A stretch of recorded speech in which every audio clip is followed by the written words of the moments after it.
Welcome to Inspector Josh Investigates TV, where we reverse engineer TV shows to draw story writing lessons from them, so we can make better stories faster. I'm Josh Paulison, a story aide who believes that every story should be great. The subject, Blackish, Season 1, Episode 5, titled Crime and Punishment. Warning, spoilers for this episode are ahead. Today we're going to look at differing opinions. This is a fun episode in my opinion, partly because it touches on a controversial issue for many people. But rather than anything happening that feels like preaching at the audience, at least to me, they show different perspectives and simply have the characters be themselves. Here's what's fascinating. We don't know if Dre did the right thing in the end based on results. We only see the results, how characters reacted, etc.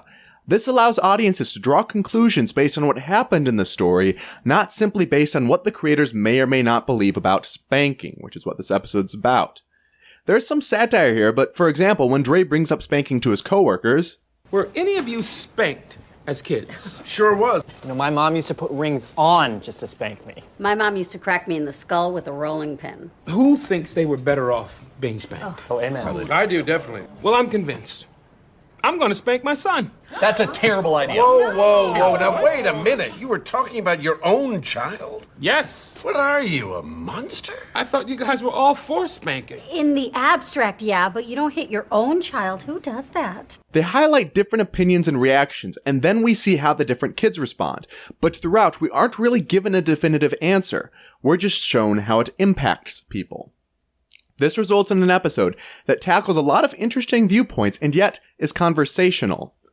We often as writers can feel like we have to choose a perspective or push forward our own, but, and there's nothing wrong with that, but sometimes the most effective thing to do is to just have your characters be themselves in a difficult or controversial situation and to then show the results. You are allowed to write about topics you don't have a strong opinion on, and you are allowed to write about topics you do have a strong opinion on.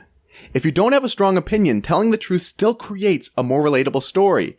And if you do have a strong opinion, then still tell the truth, because your opinions, if they are accurate to reality, will then be told truthfully through your story, and you'll still create a more relatable story. So bottom line, have your characters be themselves. Telling the truth doesn't just mean sharing your morality, it means sharing your story's world. So how could you implement this? Here, for the sake of this episode, I'll pick something a little less controversial. We'll talk about technology, brands, and software preferences. Let me tell you a story. Bob was in his office, getting ready for the day, when he flipped on his computer and was greeted with an unwelcome message. Garbage Windows update. Bob banged the side of his keyboard. Now I can't get anything done today. Susie overheard and walked in. You should go all Apple, she said. It's much more reliable. Did you hear about the meeting later? No, Bob replied. Susie bent down near him with her iPhone, showing him the info. How'd your screen get cracked? Oh, it seems to happen to every iPhone user eventually. It's not that big of a deal, you just get used to it. Phil happened to be coming by and piped up. Bob, I've been telling you for months. You should just get Linux instead. It solved so many problems for me. By the way, I wasn't able to open those files for the team project. Can I look at them on one of your machines? Don't be afraid to show perspectives different from yours. Don't be afraid of telling the truth. If you want to create a relatable, connectable story, show the pros, the cons, and the twists of your perspectives. Your stories and your audiences will be better for it. And with that, I'd say it's safe to say, case closed. Thank you for listening. We'll be back with another episode next week. You can follow me on Twitter, Josh Paulison, or get a free 25-plus page ebook on story theory, the core of how to create a powerful story faster, at joshpaulison.com under my resources tab. Take care, guys.